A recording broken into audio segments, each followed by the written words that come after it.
Hello, everybody, and welcome to the PHLY Eagles podcast on a Tuesday late morning, actually early afternoon. Who knows what time it is? Bo Wulf, Zach Berman, joined in studio by Fletcher Cox at the start of the show. Love it, Fletcher. First of all, you didn't play on Sunday. How we feeling? Or was this like a veterans thing? Or was this you got body stuff to heal? What's the deal? As the season go on, you play a lot of ball, and this year, I played a lot, and we talking to to coach and Howie, and it was like just a group decision, and I was okay with it. I didn't argue with them about it. It gave, I looked at it giving those younger guys, more snaps and more chances to play to get ready for the postseason. So, I feel good. I hate missing games, but in that situation, it's probably one of the ones I kind of needed to sit out to kind of get ready. It's kind of nice that you don't have like a streak that you have to worry about to continue. So like you can make the appropriate decision there. No, I'm not worried about streaks, anything like that. I think I did. I think I'm up there with somebody like most games played. Like I think David Akers so. I mean, I respect that enough. So, with me, I like to be a team player. So, Well, now we'll get into what's going on with the team, but it's the playoffs now. And at this time last year, I remember by your locker, I was asking you about some of your best playoff performances, and you told me to reach out to Zach Ertz to find out what Zach Ertz calls you this time of year. And I found out we got to go back and reach out to Zach again this year. Okay. For good purposes, and then we'll continue that. So what's the story of playoff Fletch that you can share with me? I mean, I think I think against my first, so whatever, how many playoffs I've been, it was almost like, for me, it's just like a total reset, right? It's like, to me, it's like the start of training camp. It's like the start of the first game of the season for me. And I put so much into it when the playoffs come. And the guys that's played in the league for a long time, they know like the playoffs is turned up just a click faster. Everything's a click faster, so you got to realize that. And you try to share the information with the guys in the room. And, me, I just continue to be myself, obviously. Everything speeds up because it's just the playoffs, right? It's when you go home. So that's how I look at it. And so how do you convey that to like the rookies on this team, the new guys? And do you think that, like, as you talk about the playoffs are a new season, a new start, is it hard to convince guys that like you can just flip this switch? Is that a real thing? Well, it's a mind thing, right? It's not about flipping the switch, right? It's not about turning the lights on and turning it off. It's all about mindset, right? Your mentality, the way you want to approach, the game. We played this team. We played Tampa early in the season, right? We won, and they're gonna be wanting some get back. They're gonna come out with, and they won their division. They ended their season on a win. We ended our season on with a loss. So they're gonna come out, with their piss hot. I expect us to do the same. And and try to turn this thing around. You mentioned playing them earlier this season. I'll be honest with you. When the opponent came out and I went back, I watched that Week 3 game. And one thing that jumped out to me is that defense that day looks almost like a different defense than what we've seen the past few weeks. When you watch that film, I don't know if you've gone back yet and watched that Week 3 game, what jumps out to you, or I guess what do you remember from that day, and how do you get back to the way you guys played that day? We came out ready to play. We know we was on the road against it. They were 2-0, we were 2-0. And it was, it was one of them things, two good teams in Week 3. The defense came out on fire. We knew we had to get after the quarterback. We had to stop the run. We knew there was a really good, efficient 50-50 team at that time of the season. At that point in their season, Week 3, they were pretty balanced. They was throwing the ball, running the ball, and we wanted to make them one-dimensional. And we talked about that all week, which we'll talk about it. They're good both ways. Baker is doing a really good job of getting his playmakers the ball, and we need to affect that like we did early in the season. If I can just go back for a second, what is the Ertz part of the playoff? Yeah, okay, Fletch yeah. story? So playoff Fletch. Well, so Ertz calls him playoff Fletch at this time of year, as if like you turn into a different player, a different person. You take it up a notch. And I've told you this. I'll tell the audience this. I thought that game against Atlanta in the 2017 playoffs was the best I've ever seen you play. It was like that particular game. That was a fun game, dominant game for me. Actually, I do remember that. Do you have a game in your mind that was like your best? For me, it's the 2017 game in Carolina when I think you were playing through something and you just dominated that game. Yeah, that game too. Carolina game. I had come off of a grade 2 calf strain, which which is like a 4 to probably 6 week injury. I missed 2 weeks and came back on the short week, a Thursday night game. It was a Thursday night game. Yeah. It was a Thursday night game. I took 2 snaps in practice. I looked at Howie and said, I'll be ready to go on Thursday. And he looked at me like, kind of like, really? I'm like, I'll be ready to go on Thursday. And, from that moment, I went into the game where it was doubtful, questionable, whatever, did a pregame workout. Me knowing in the whole time in myself, like, I'm going, like, it don't matter. And we're supposed to be on a pinch count, but that kind of went out the window because I started fast and was consistent the entire game. But that was definitely one of my favorite games. Do you have another one that's in your mind? Man, all of them. Man, it's a lot of those games where Every Washington game, it seems like. Definitely every Washington game. And I own them. Let me see. Couple of Dallas games I played really, really good against. Zach Martin is he's going to be a Hall of Famer. So we go back and forth. It's so many games out there but I just can't remember the ones. But all of them are special to me at the end of the day. One thing I want to ask you about is, as everybody on the outside sort of tries to figure out what's going on with this slide at the end of the season, everybody's like parsing words of different interviews they hear. And BG the other day was talking about how, we don't have to like, everybody doesn't have to like each other in the locker room. We have to sort of be pulling in the one direction and be on the same page. Whereas last year, it felt like all we heard about was how tight that locker room was. Do you feel like there is a difference in the locker room this year? And even if so, does that even matter? I think that, two different teams, right? I think now we're a lot younger than we were last year, and just at a few positions. And I think that, just trying to get everybody on the same page where everybody love each other. And I think Nick do a really good job at approaching that, right? One of his team core values is connecting with coaches, players, staff around the building. It don't matter. So just realizing, looking at that, it's 2 different teams. So you have to approach it 2 different ways. You have to approach every guy a different way, which I do. And all the leaders in the locker room do know how to approach certain people to help them to up their game, to motivate them, to get the best out of them. But I think, what BG said, we all got to stick together, right? Now this thing is there's no tomorrow. There's no, I think we can get it right next week. We got to go right now. The time is right now. And you kind of feel that, in the locker room. You kind of feel that doing the lift today, which made me feel really, really good about, what we got going in for this week. What's your best explanation for what's happened with this defense the past 2 weeks? You really can't point the finger at nobody, right? It's the coaches. They call the plays.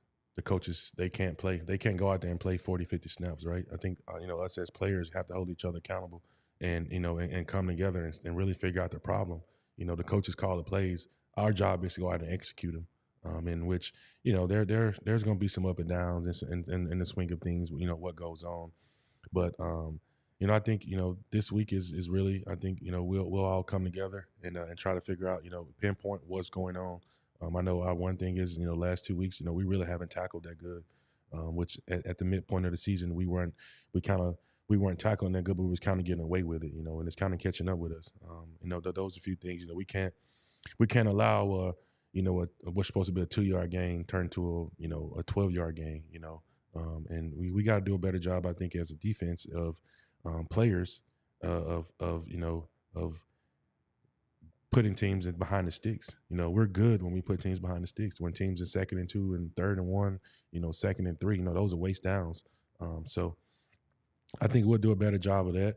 We all are coming together, coaches. We trust y'all, players. We all hold each other accountable. Leaders going to lead, and that's what you need to get out of these guys for this first game. We got to go down to Tampa. From a leadership standpoint, there's the story of AJ Brown addressing the team last week. When do you feel it upon yourself that it's time for the players to sort of take ownership from what's being said by the coaching staff? Well, I think we're taking ownership from the jump, right? But I think that at the same time, when you take that ownership, as players, it goes back to accountability, trusting each other. If a guy says something to you, it don't matter. Your ego can't be too big where you're saying, who you talking to? I don't care if BG say something to me. Okay, BG, I got you. Right. I don't care if Haas say, yo, Fletch, I need you. I got you, Haas. I'm not bigger than the game. I'm not bigger than the game because, we all need each other at the end of the day, and that's the way I look at things. Did you go to the escape room? Oh, absolutely, yeah. How'd you do? Oh, my squad won. Your squad won? Yeah, I think we did it in like 30 minutes. Okay. Did you have like who was on your squad? Okay, so it was me, OZ, Okay. I feel like Slay, OZ's a good one to have. Okay. Mariota. Oh. Who else was it? Vontae, I think. Okay. I think it was who else? I'm missing a couple people. Who was the MVP? Because I feel like Slay, maybe that's not the situation where you want him on your team because he could be sort of distracting with just conversation about something else. We all work together, believe it Okay. or not. You know, OZ, like, it's really you going, that was my first time going to something like that. I thought it was pretty cool. You're really going there and like, the writing really is on the wall, you know, like the clues and stuff, but it makes you really think. You know, I had a good time. You know, it was a good time to hang out with the fellas, you know, which, you know, everybody needs to do things like that. You know what I'm saying? It's just not about, yeah, we won. We did it in 30 minutes. OZ was the key. OZ got the OZ. So I found the first clue. I'm not calling myself the MVP by far. And then we finally started to figure things out, and it was like on the door, on the spray paint on the door to get the first locks. So after that, then after you go through the first door, is like really teamwork. Like you gotta. We used 2 clues, so we did use 2 clues. Oh, like from the person. From the person, yeah. From our guide or tour, whoever, whatever you want to call them. We did use our 2 clues because we didn't know if the next room you go to, there's still notes in the first room that get you to access to these things. So it was all a team deal. So we were outnumbered though, because the other team, they had way more people than we did, and they thought they were smarter than us. So you know, less is more. So I'll take it. Who's the worst at escape room on the team? You know who was the worst? I think they said who was it? Ojamo. Okay. Okay. They said Ojamo was one of the worst. I think AJ was laying down sleep in the Claustrophobic in there? I don't know, but it is. It's tight. Yeah, it's AJ sets the thing up. Yeah, so he needed some rest. My man worked out. Shout out to AJ. Appreciate you, man, setting that up. Much respect for you. Oh, Smitty. What's Smitty? No, Smitty was on the other team, the losing team. Okay. But Kelsey was there. BG was there. BG was on the losing team. I for the rest of Moro Ojamo's career, I'm gonna think of him as the bad at escape room. Oh, they said he was terrible. They said he was terrible. Oh man, that's really good. And now circling back to the playoffs here, as you said, win or go home, right? You're on a 1-year deal. This question keeps coming up. Does it occur? I need to ask you here. Does it occur to you every week that it could be your last time out there? I don't know, man. We'll see. You know, it's just got a lot. Got a decision to make, obviously, after the season. So, it'll be one of them things where you take some time and you think about it, and you think about your next move.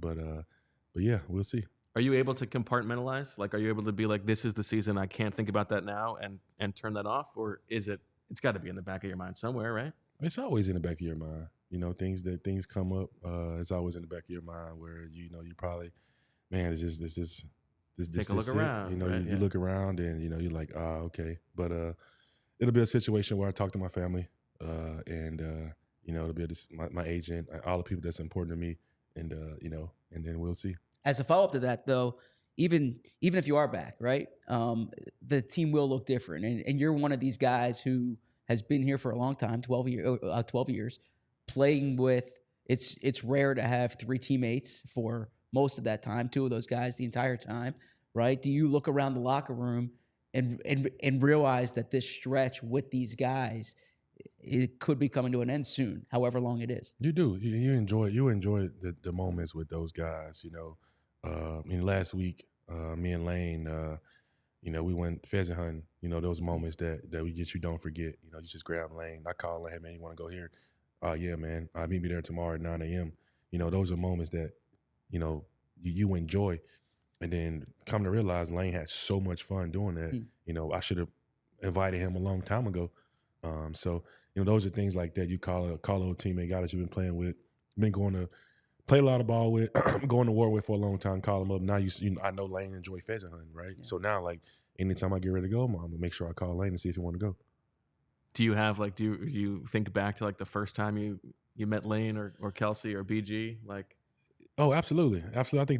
I still remember the first practice rep I got against Lane. I was lined up as a 4 technique, and he was lined up at tackle, and I said to myself, it was my second year, and I was like, man, this guy gonna be good.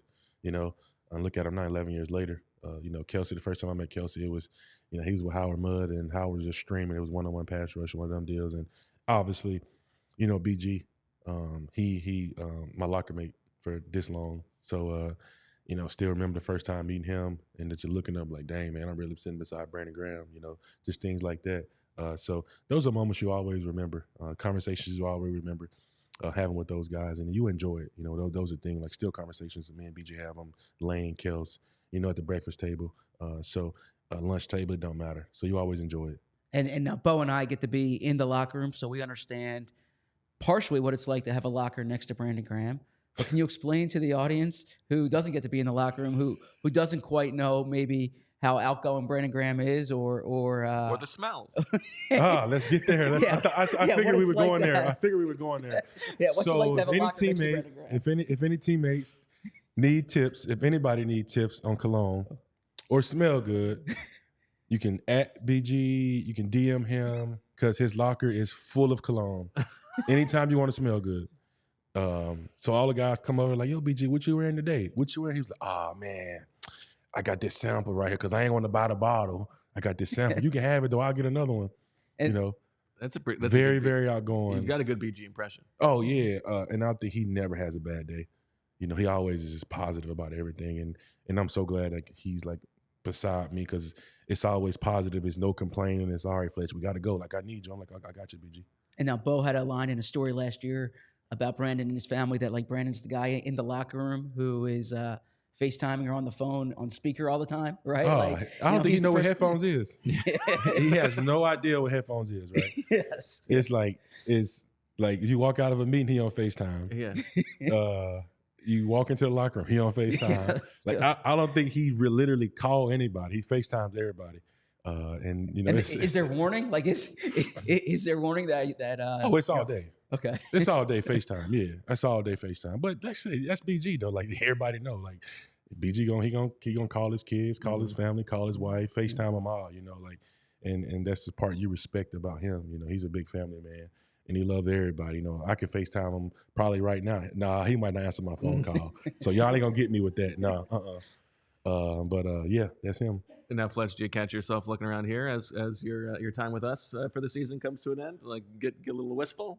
Yeah, man, I enjoyed it. It's been fun. Definitely a different experience for me. Doing something like this, kind of opened up another door for me to do this, and I can't thank y'all enough for the opportunity. Honestly, and kind of get me out of my box because at first I was just being like grumpy Fletch. Like, nah, I ain't doing that. Like, nah, I'm not wasting my time. But over this season, I really, really enjoyed it, and I can't thank y'all enough. Well, we really appreciate you doing it. Yes, sir. For the season. What made you want to do it? Just kind of get out of my. I like trying different things. I like being uncomfortable sometimes, and being uncomfortable, getting comfortable, being uncomfortable. Sometimes is really good for you, really good for me, mentally and physically, because like I said, it's opened a lot of doors, and you get to here and talk with two of the best in the media in Philly, two really good guys. Appreciate that. But had it been a few other people, probably not. I appreciate that. Did you have something to say? Sorry. No, I was going to say the audience has loved getting to know you. So the seat's open anytime you want it. If you're ever in the neighborhood and you want to stop on by, you have an open invitation. All right, I appreciate it. Thank you very much, Fletcher. Yes, sir. Yeah, thanks so much for all the time you've spent with us this season. We really appreciate it. Yeah, man. I see y'all tomorrow. No, Thursday. Thursday. See you Thursday. I see y'all Thursday. All right, and in the meantime, we got to tell you all about Bagels and Co. Really, bagel man, Fletch? Good for you. Okay. If you're not a professional athlete and you can afford to have bagels, like I like a bagel, you can go to Bagels and Co. because Bagels and Co. is making Brooklyn-style bagels right here in Philadelphia. Huge bagels, the largest cream cheese variety, and it's affordable. All the stuff we've been telling you about with Bagels and Co.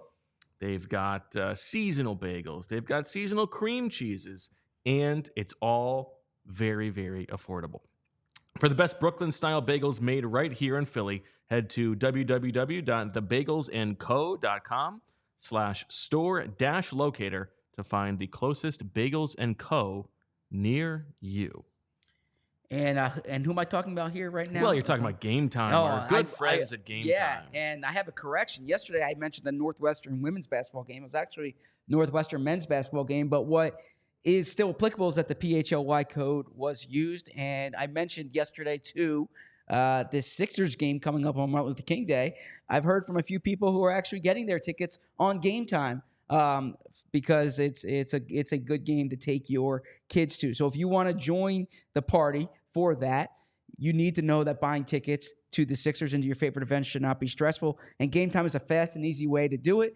For all sports, music, comedy, and theaters and theater near you, it has killer deals on last-minute tickets, and it's the best price guarantee. So stop stressing over the tickets and start getting hyped for the fun that you'll have. What I like most about it is it has that image seat view. So you get images of your seats before you buy, so you know exactly what to expect when you arrive. It's like looking at the menu of a restaurant before you're there, which I always do. You do that? Always. I don't want to be surprised? No, never.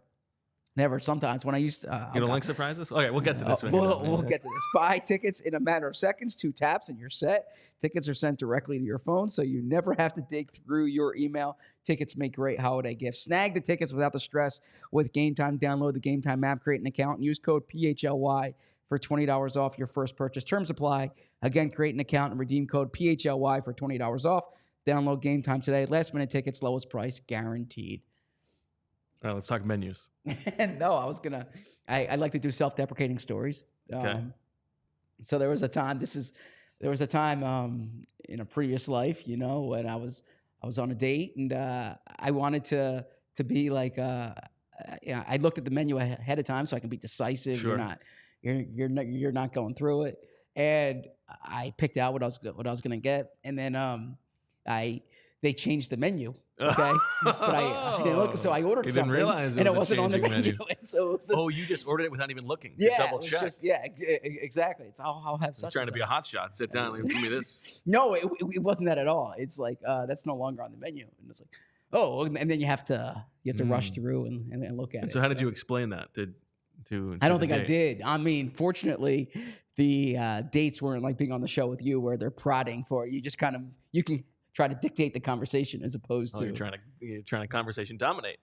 Well, not that, but you tend to say like, what were you buying at IKEA? I couldn't just say I was at IKEA, right? So, yeah. So, anyways, but that's that story. How you doing today? I'm good. How are you? Happy birthday, Sloan. I'm doing great. I'm attacking the day with an enthusiasm unknown to mankind. That is an ode to who? Chip Kelly. No, Jim Harbaugh, who won the national championship last night. Congratulations to you. And the Harbaugh family, Jack Harbaugh and John Harbaugh and the whole, And what's so great is they did it without having to cheat at all. Well, he said they're innocent last night, but good game. And if you watch that game. Well, he said they're innocent. So. And if you watch that game and you're an Eagles fan, you saw how motion can affect the defense. I imagine fans were thinking about that. You saw winning at the line of scrimmage on both sides of the ball, what that can do. Sidney Jones on the sideline? He said, okay, yeah, I thought you were saying Sidney Brown for a second. I was like, why would he be there?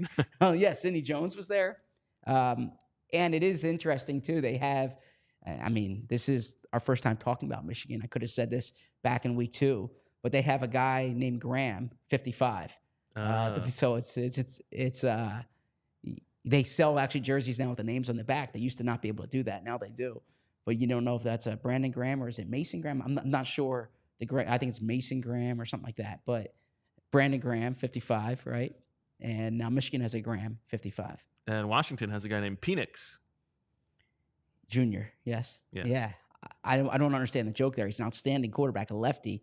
Throws, tough game last night, but really impressive this year. Actually, you mock me. But quick anecdote. I've never mocked you before. You mock me every episode. But last year. It's all love. And you can roll back the tape, okay, to a previous podcast we did. Okay. And this little flex here because we're talking about this. The Arizona game. The Eagles-Arizona game last year. Okay. The famous Cameron Dicker game. Okay. It's the Mr. Gonzalez game, as we all know. The day before, what did I do? Do you remember? You went to a college football game. Do you know who was in it? I'm guessing it was Washington and Arizona State versus Washington. Okay. And do you recall what I said? And someone can go back and listen to it. I don't know if I said it on camera or off camera. And I said, I want to see this Kellen DeBoer offense in person. And I said, man, Michael Penix is really looking good. It's like, he's recovered from the injuries at Indiana. This is a player to watch. This is a program to watch. And now here we are on the PHLY show talking about Washington at the day after the national championship game. So congratulations to you. Not congratulations. You called it. I didn't call it, but you make fun of it. You're like, why would you go to Arizona and go to a college football game? I don't think I made fun of you for that. I think you did. You're like, you don't have anything better to do than go to an Arizona State-Washington game. And the answer is no, because that's an awesome thing to do. Just like last night was awesome to watch that game.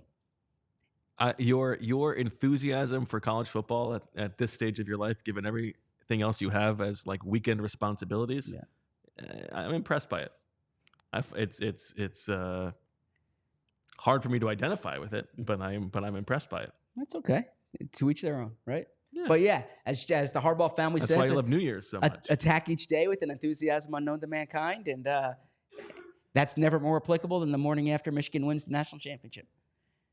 Did you see Jim Harbaugh's But that means quote every single day you've got to have even more enthusiasm than you had the day before. Yeah, well, it's a mindset, right? But as Jim Harbaugh said yesterday, I thought this was a good quote where he said that when his time here is done and they're putting dirt on his grave and someone eulogizes him. This is like the Bob Knight quote? No, he said he said, I hope they bury me upside down so someone can kiss my ass. No, that's not the quote. He said, if they just call me a Michigan man, I'll be happy. That's You're like glowing about that. It's not that he's about to leave the program, probably. He built them up in the national. He should leave. He won a national championship. Go win a Super Bowl, right? You can't win a Super Bowl in college football, so yeah, you should go win a Super Bowl. Technically, that is true. Okay, who do you like from that team? I mean, we can go on for hours about across the board. I mean, their running backs are really good. Blake Corum's, we saw Donovan Edwards. The cornerbacks, Sandstril, Sainstril.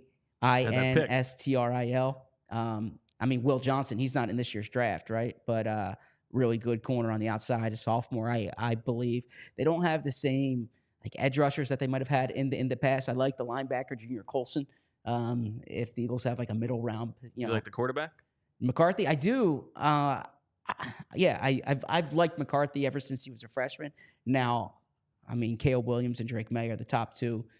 I think he should be in that tier with Jaden Daniels, with Mike. I think Michael Penix is probably a little lower, but I think J.J. McCarthy has a lot to offer. Number one, and I think that he's in an offense that is not necessarily. You're not putting up the prolific numbers of some of these like spread offenses where you're 5 wide and throwing all the time, but he can do a lot of, he has a lot that I think would translate to the NFL. He runs the ball well. He throws the ball well. Now, he wasn't as effective late in the year, kind of after the Connor Stallion stuff. So there was some questions about that, but look, he drove the ball down the field against Alabama, had some really good throws there. I thought he managed the game, played the game well last night. He had a huge run on when they were backed up to extend a drive. So I think he can do a lot. I do like J.J. McCarthy. And do you think the Eagles will draft multiple members of the Michigan Wolverines this year? No, I don't. Keep their streak alive. Yeah, I still think they're can be SEC heavy in terms of how they draft. Okay. We're gonna hear from Brian Baldinger shortly, which we look forward to. I thought that was good insight from Fletcher Cox. Yeah, most of all the Moro Ojimo stuff. I mean, we'll never forget that. Yeah, you were digging that. I was. It was a good question with the escape room. He enjoyed talking about that. Yeah, it was good. But no, I'll say this: Fletcher's been a great guest during this season, and I hope that Eagles fans, like Fletcher said, had a chance to kind of see a different side of him. Because he said that he's kind of known as like grumpy Fletch sometimes, and he does have a personality that he can turn on, and we've tried to show that to the audience. Well, and the insight beyond sure. the personality, I think has been helpful to us. So, and to the audience. And it gave you an expression that you'll be using, I think, for the entirety of your time on the show. Just the steady hand, right? Yes, the calmer you are, the calmer we are. The calmer you are, the calmer we are. Yeah, I thought that. Yeah, absolutely. And unfortunately, the organization maybe didn't follow that directive from Fletcher Cox. What did you think of the captain comment you got on Twitter? I thought you were correct. It's absolutely right. You can say you're describing him, the Eagles captain. It's like saying the defensive tackle, the Mississippi State grad. Don't come at Zach Berman on Twitter about grammar. Come on. I appreciate you defending me there. Yeah, I wasn't bothered by it. I get bothered. So to answer your question, and this kind of ties into a few things we've discussed, but when it comes to like criticism, I take the Jason Kelce approach, which is this. Kelce says the things that really bother you, like the things that keep you up, are when you know it's true.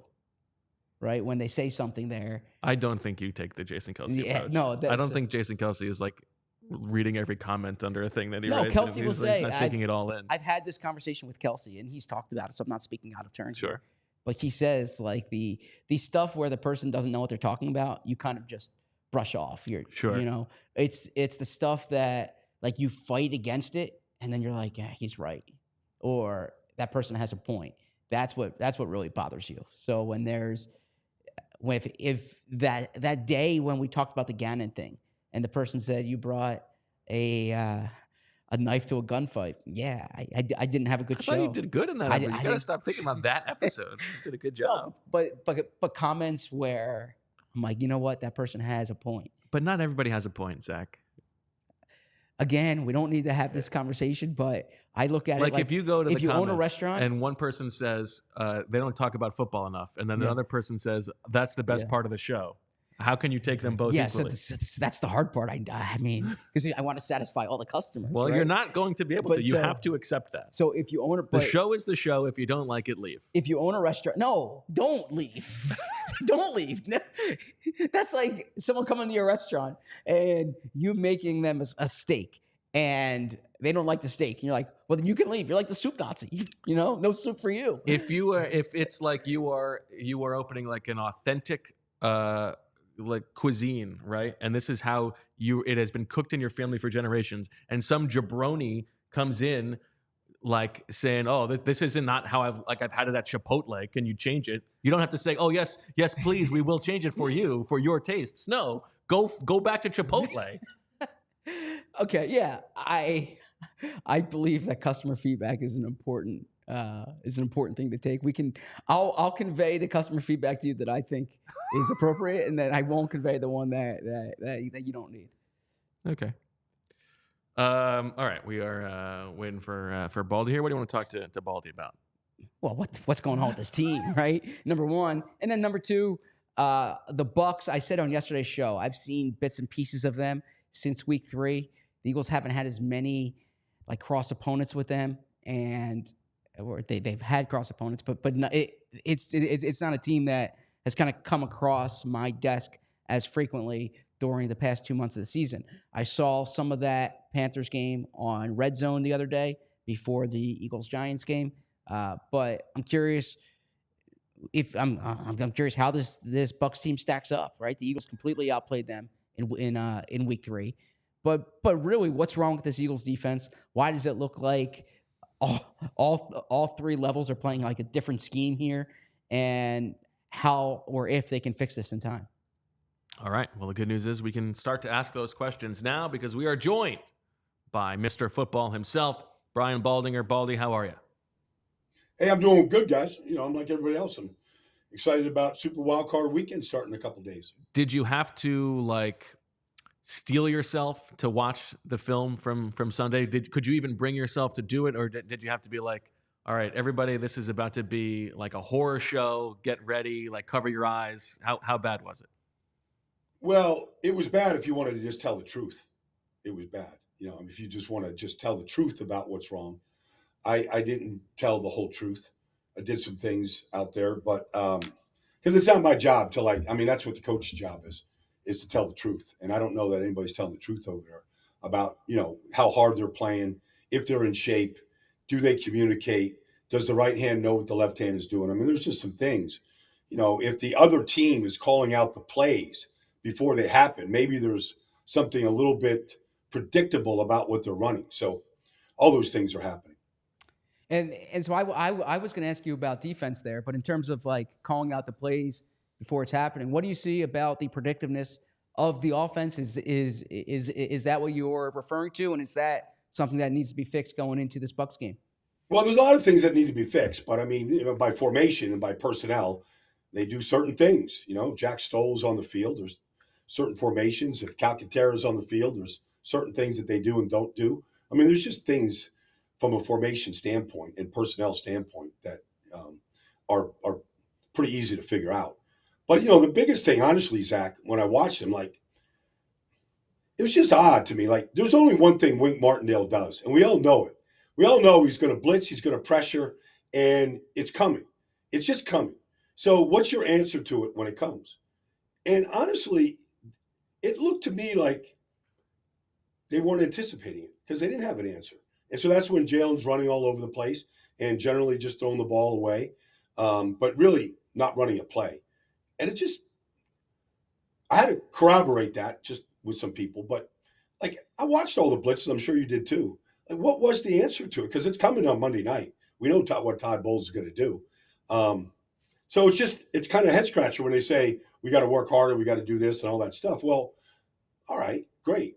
You hope that you do that, but are you working smart? Are you working on the things from a game plan standpoint that's going to help you win the game? Because I didn't think they did that last week. It's bizarre. I cannot believe that we are still here after week 18 talking about, why don't they have a plan for the blitz? They're the most blitz team in the league. As you said, if there's one thing you're going to spend time on in the week leading up to a Giants game, it's, okay, what are we going to do against Wink Martindale blitzing every down? And I remember Wink, this summer, I'm pretty good friends with him, but, he was telling me he was going to blitz Aaron Rodgers in preseason in that Jets-Giants game just to see what Aaron's response to his looks was going to be. He's always looking to find an edge from your protections or how, and generally the Eagles didn't block some of the overloads really bad. I mean, they got a couple of free hitters coming at them, but for the most part, they actually did a decent job of picking it up. It's not like the Giants have great pass rushers. I mean, Mulata and Lane, they were in good shape, but the overloads and some of the things that they did to not have an answer. Look, Jalen's and his interceptions, 8 of them are against the blitz this year. And so it's coming, and the mistakes will probably ensue. It did last week. The second Xavier McKinney interception, the first one, the one on the sideline. I mean, that was Okereke coming right in his face. And, he threw the ball up for grabs like that. And we know what Todd Bowles likes to do. We've seen him do it against the Eagles earlier this season. We saw him do it against the Eagles in the postseason 2 years ago. I guess, what do you expect from this Eagles offense to try to counteract that Todd Bowles blitz? Well, there's some basic blitzes, Zach. I mean, there's different ways to pressure, but there's some basic overload pressures. You're going to be a man short. You got to have a sight adjust. You got to have a hot read. You got to have a place to go. The receiver's got to see it. The quarterback's got to see it. And you can see teams that have an answer. You see them, teams don't want to blitz them because they have the answer. And so you don't see a lot sometimes. So, I mean, Todd has every blitz imaginable, and then some that we've probably never seen before. Antoine Winfield will come on a blitz from the free safety position. I mean, they could come from anywhere. They could line up with, 5 guys on one side of the ball, and that could be just a diversion to bring pressure from the other side. So, everything is up. And if I was Jason Kelsey's, if I was, Jalen, if I was Nick, if I was, all these guys, I'd sit and watch this blitz reel a whole lot this week just to make sure that we have answers when it comes, because it's coming. And what kind of answers are out there? Is it we've seen basically it's the quick screen to the wide receiver, those horizontal passes, which have not worked very well. We've seen very rarely them take the shots deep downfield. We saw it against Arizona when Devontae dropped that ball. I thought that was good process. What other answers could there be for them? Well, you can always, run the ball. That always takes a team up with. That's the first answer. You can hold the snap count. you can have a lot of dummy calls where you can kind of get them leaning and showing the blitz. I mean, that's what Brady did to him in the playoff game a couple of years ago. When Stafford did it to him, threw the ball to Cooper Kupp on, they screwed up the blitz, but it was a blitz zero, and they got the ball to Cooper Kupp past the safety, and it was the difference in a game. They kicked the winning field goal. So there's things you can do with the snap count just to kind of hold it and maybe get them to show their hand a little bit, so you can kind of give an idea. You can have, instead of just running these nonstop vertical routes that they run, you can have some built-in short routes, where it doesn't have to go 20 yards down the field. So there's a lot of options and there's a lot of answers, but this would be a good time to put them into play. You would think so. If I can shift the attention to the defense, there was a lot of talk last week about Hassan Reddick dropping, and then literally the first two plays of the game, Hassan Reddick drops, as if this coaching so I'm trying to figure out what is it that I'm missing across the board, because when I watch this defense, it doesn't seem like this scheme is consistent with what the players are trying to play. I gave the anecdote. I went back and I watched that Week 3 game against Tampa Bay, and it looked like the Eagles played an entirely different defense that day. There was communication. They knew what they were doing. There was pressure. It really seemed to be a coherent scheme. So what are you seeing from the Eagles in particular these past 2-3 weeks, and how do they fix it? Well, Hassan Reddick isn't dropping, Zach, if they're in a four-man front and he's a defensive end, outside linebacker. He is going to drop, and Josh Sweat did last week as well on the other side, when they're in a five-man front. Because you need somebody to cover the flat, depending on what the coverage is. And so that's what Hassan's doing. But there's ways to work around it. But TJ Watt drops into coverage, in certain looks. I mean, these guys do it, and Max Crosby never does it. But you can flip guys to, have another guy drop, in that particular look versus formations. There's ways to kind of get around it so that you're not taking your best pass rusher and putting him in the flat. But in a four-man front, they're in a five-man front, presumably, to stop the run, to help stop the run. They're not particularly good. They're trying to protect their linebackers, which have been just horrible in run fits, as we know. And so I think you might have to say, okay, let's just play a four-man front. Tampa doesn't run the ball particularly well to begin with. They don't get great movement at any of the point of attacks and any of their combo blocks. So let's just play a four-man front. Whether Jordan Davis plays, doesn't play, he's sort of their nose tackle in most of these fronts. But let's play a four-man front, and let's put our four best pass rushers out there, and let's make what I would say, Zach, so I can be clear, run the Eagles out of that four-man front. That's what I would do. I agree with that. And you would think that one problem with that is you need somebody else in there, because those linebackers have been so bad, and the loss of Sidney Brown, I think, affects their ability to do that. We'll see what kind of answers Matt Patricia has. In terms of the Bucs offense, Baldy, what should they be prepared for? Well, Mike Evans is all world. And so, red zone, they're going to take a shot to Mike Evans. He's got 13 touchdown catches. He's a deep ball threat. He still runs really, really good. He's a big target, so you better be in great position on him, because he draws a lot of penalties, because guys, they get their hands on him. They come over the back of him. He's a big target that runs good. So that's their number one option. And Godwin isn't putting up the type of numbers that he has in the past, but he's a good number two. Baker's going to throw it to the open guy, mostly. He reads things pretty well. This Trey Palmer can flat out run. They run a variety of formations, a lot of bunch formations. This Dave Canales is pretty, he's pretty creative. You'll see two tight ends and Kate Otten and their guys, and twin sets, and the twin set wants you to kind of reveal if you're in man or if you're in zone. If both corners are over, it's probably man. So that's kind of an indicator when they're in their twin set, opposite the two tight ends. So, there's an old saying, if you know the formation, you know the play. And I think that's pretty true with Tampa. Rashad White has played better over the last 6 weeks. He's had a couple of really good games. They've got the same five guys now for the last – I know Matt Filer was left guard in Week 3. He got hurt. Aaron Stinney came in. And since then, they've literally lined up the same five guys for at least the last 10 or 12 weeks in a row. So they have continuity now. Tristan Wirfs early on was still trying to figure out left tackle. He's playing at a much higher level right now. He's back to being Tristan Wirfs right now. So, but you look, Gedeke and some of these guys, I mean, you should win some one-on-ones against this group. Yeah, I was going to ask you. It's a 9-win team that the Eagles handled it in week 3. The Eagles are favored on the road despite playing like crap here. 5 of these past 6 games. Is this a good matchup for the Eagles? As good as one can be this time of year? Is this a matchup Eagles fans should be worried about outside of the way the team's playing itself? Well, Zach, I mean, look, Arizona was shocked at how good they played against the Eagles. I talked to Monty Austin for the game. Like, he was just going into this game looking for building blocks for next year. To see them whip the Eagles like they did, run the ball like they did, I mean, he wasn't expecting that. And then to see Tyrod Taylor basically throw for 300 yards against them, I mean, it's disappointing. So I think it's still the best matchup. Like, I'm thankful they're not playing the Rams. They're not playing a team, Green Bay. This is the best matchup they could get.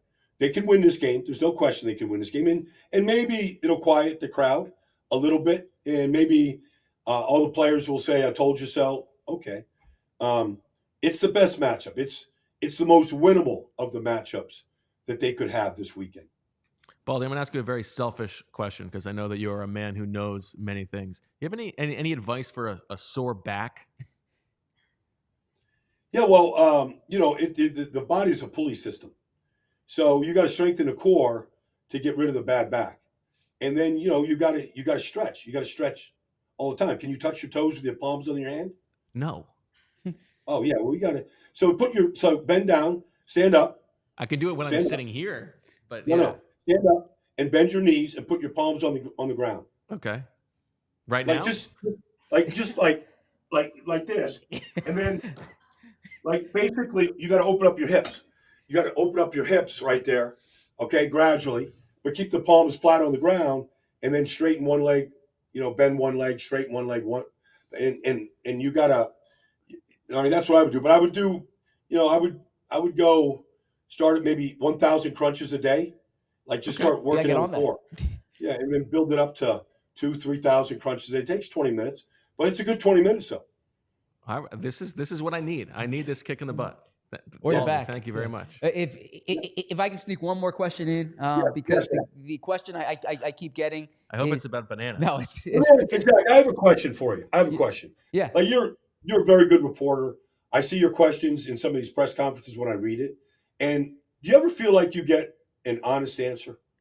Very rarely. Great question. Yeah, very rarely. I mean, very rarely. It bothers me on your behalf that what you get from Nick and his staff is which is nothing.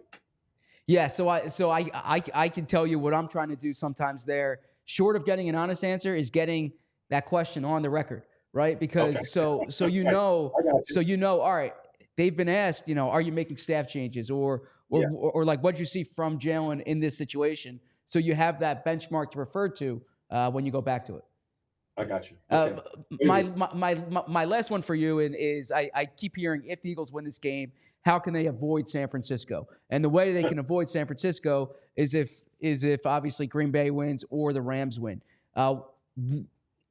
Either of those scenarios, do you think that could happen this weekend? Do you think that the underdog could win in either of those other two games? I mean, I think the Rams are the most dangerous team in the NFC. So I think that they can absolutely go to Detroit and win. In fact, I'd be surprised if they don't. And not take anything away from Detroit. Rams are just playing great football right now. And their running back is legit. Their emphasis on the run game, the way they rebuilt their offensive line, all the things. It looks like a well-coached football team. And look, I mean, Green Bay's playing good football. Like Dallas some days looks unbeatable. And then some days they look vulnerable. So I don't know. But there's a lot of pressure on Dak Prescott to go play great at home in this game against a team that is so young and they're having so much fun, starting with Jordan Love, that, and they're really, really well coached. I mean, it is a really talented and creative offense that LaFleur has put together. So, but I think the Rams look like they're ready to go into Detroit and win that game. Man, what a heartbreaker for Lions fans to have Matthew Stafford come in and beat them in this great season of theirs, and then for Mike McCarthy if he loses to the Packers. Tough. I mean, the storylines, they just write themselves. We don't have to go create them. They're already being written right now. It's fantastic. Well, Baldy, thank you so much. Thank you for the advice and the insight. We will Okay. we'll talk to you later. Yep. We really appreciate it. All right. Maybe after a playoff win Monday night. Okay. Got you. Fingers crossed on Fletcher Cox's behalf. Thank you, Baldy. Yep. Now I got to tell you about FOCO, because FOCO is a leading manufacturer of sports and entertainment merchandise with a product line that includes apparel, accessories, toys, collectibles, novelty items, and more. It is the best officially licensed gear for all sports and fandoms. It's football and tailgating season. They've got your overalls, your hoodies, your hats, your sunglasses, your bags, everything you need for a game. FOCO has hooked PHLY up and provided awesome pieces for our sets. FOCO always has our back for Philly sports, and they have yours too. Get the best gear around by using the link in our description. For all non-presale items, use the promo code PHLY10 for 10% off. How you doing, Zach? I'm well. So I received a question from a listener, viewer, who want you and me to discuss similarities, differences between the Eagles under Seriani today and Chip Kelly's last year here. Chip Kelly's last year. Now, so I can speak to that. I don't think you were. I wasn't here. Yeah, you weren't here. I think the big difference, one, is that the Eagles are winning more this year. They're in the playoffs. Chip Kelly's last year, they were, that decision was made when the Eagles were 6-9 at that point. Nice. Number one. Number two, I think there was more dissension in the locker room. Now, what I mean by that is I'm not saying everything is peachy in that Eagles locker room. I think there was dislike for the coach. Like now there might. Look, I don't want to put words in the mouths of players or even assign sentiments. I think if there is kind of frustration, it might be schematic or kind of like the way things are done. I think there it was more like the overall approach and kind of the system that was in place and some of the interpersonal stuff. I don't think that's as much of the question with and Seriani also the right scheme now.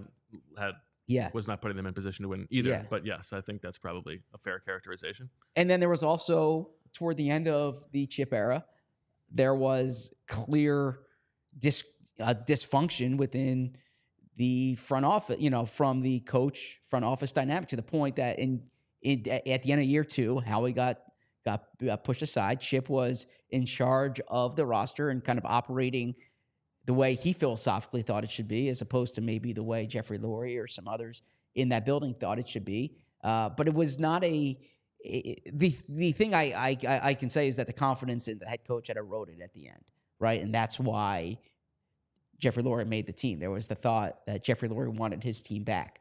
I think that if there's any similarities here, it would need to be that the confidence in the head coach has eroded if such a move has made. But I don't think it would be based on interpersonal or that dynamic. I think that for whatever you can say about Nick Sirianni, I think that I think the personality is respected and appreciated within the building. I don't know if we can say that 100% for everybody in the building. Okay, I can't speak for everyone in the building. Yeah, but I think it seems that way in the locker room. I don't know that we know what the front office dynamics are like right now.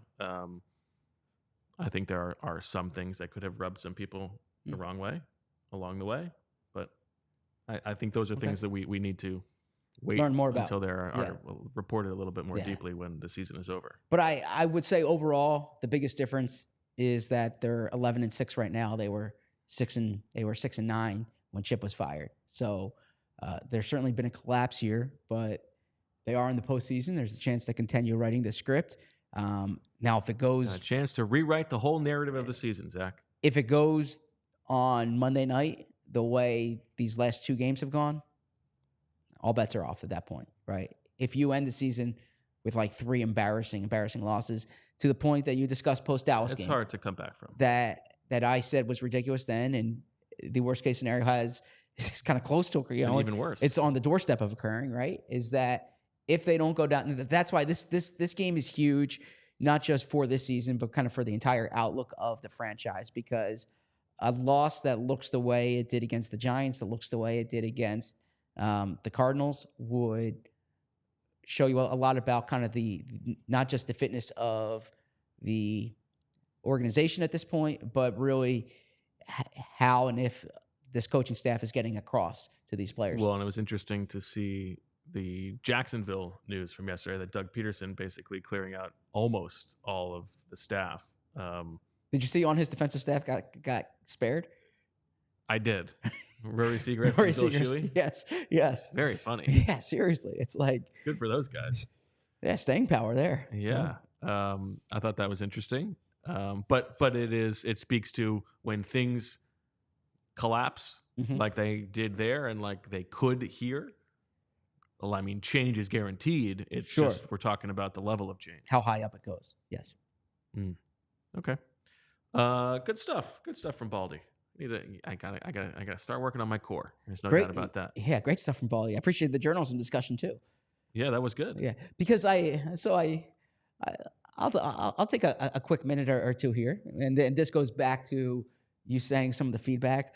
I think sometimes listeners and readers and viewers want the press conferences to be almost like they are in the movies, where we're like, how dare you do that? And that's just not, if we know going in, we're going to ask the questions without fear or favor, and he can answer it however they want, right?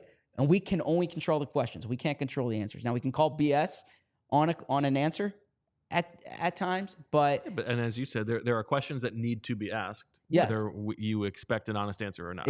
Exactly, but it's not the type of thing where like you go charging at them after the game and say, run the ball.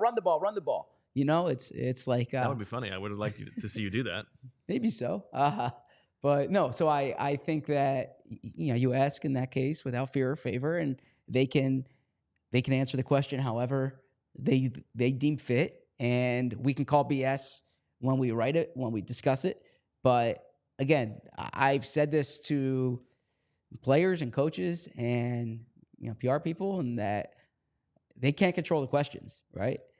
But they do control the answers, and if they're lying and it comes out that we find out they're lying, then we write it accordingly, right? When Nick Sirianni says they're not making any changes, and then literally the next day they make a change, right? The same thing happened with Doug Peterson a few years ago, or all these things. So yeah, Baldy's right. And the truth is, there are not really serious repercussions. There's not repercussions other than public, right. Other than in the public domain. But as Baldy said, yeah, there are times when we ask these questions, and it's like, as you the phrase you use, don't piss on me and say it's raining, right? I mean, perhaps you can say that, but I would also add that there are the nature of interviews are different than the nature of press conferences. Press conferences in today's media have become almost performative, right? They're as much for the team as they are for the media. You're behind a backdrop. Yeah. It's being broadcasted, right? There are conversations that you have off the side with coaches, with players, that there's not a camera there and it's not performative. And then you try to get substance in those situations that you can convey in your reporting. And by the way, you get lied to a lot in those settings too. I'm not saying that. Or you get spun in those settings too. But I do think that press conferences by nature tend to be performative. And I appreciate the coaches, frankly, who don't make them performative, who answer them and approach them the way they would in a conversation. I think that's all well described. Thank you. Okay, good job. Anything else you want to talk about before we get out of here, Zach? So it's a longer week. I heard Nick Sirianni say on the radio this morning that it's like having a mini bye. And there is doesn't fully add up, but... It doesn't fully add up, but they do have... Look, if they had a Saturday game this week, that'd be they tough. would have had their game plan finished on Monday night, basically, right? Players are in for practice. The extra day will be helpful because that's when they finally get to plan for the blitz. Yeah. It's like they didn't have that extra day last week, so we couldn't get to it. I'll say this: it could potentially. I keep hearing like they're getting screwed on the back end. Professor Selman in that chair last week put it well.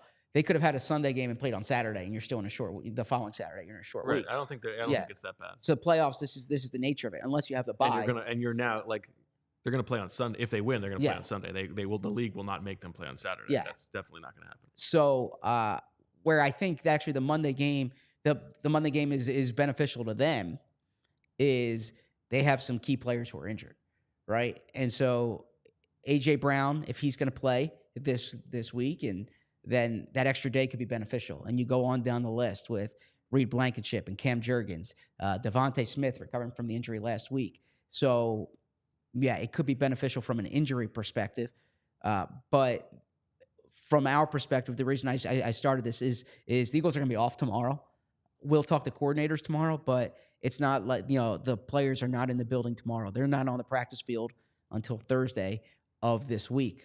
So the coaches, in theory, have a longer time to put this game plan together.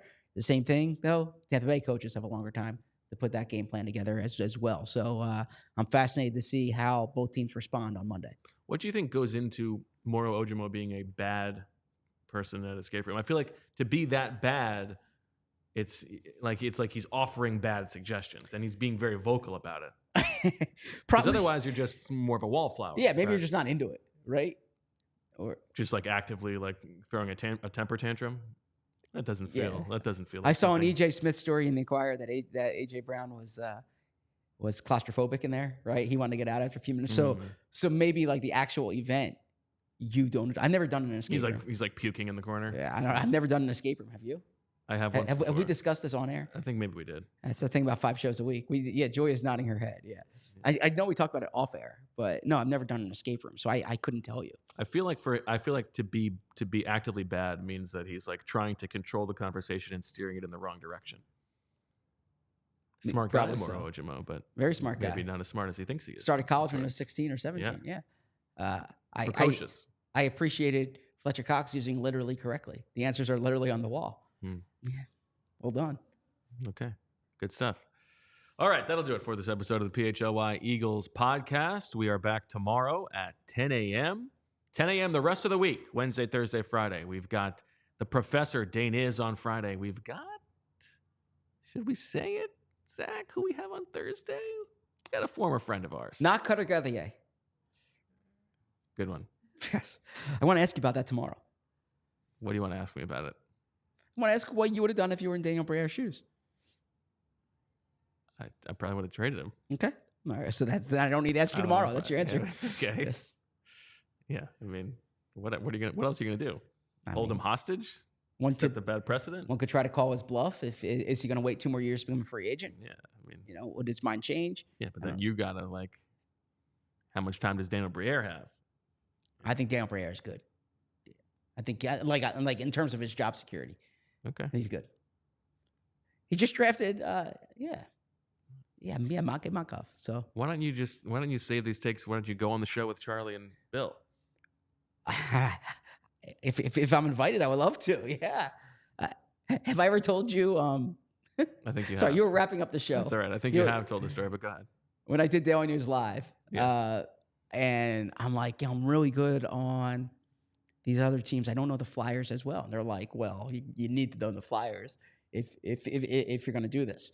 And so I go to their skates. I go to their games. Like I'm reading everything. I'm watching everything. And, I think there's some other people who might have, just gone on the show and had a few catchphrases that they might use to show.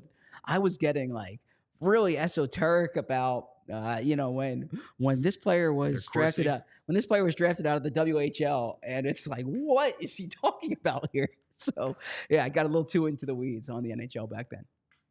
Good for you. Thank you. You're always going to do your homework. All right, that'll do it for this episode. Thank you to Fletcher Cox and Brian Baldinger for joining us. We thank you for listening and watching. Make sure that you are subscribing and hitting the like button on the video, all that good stuff. Evangelize, tell your friends. And that'll do it. So, for all of us here at PHLY, thanks for listening. Thanks for watching. We'll talk to you tomorrow. And as always, we love you. We all silly like the mayor.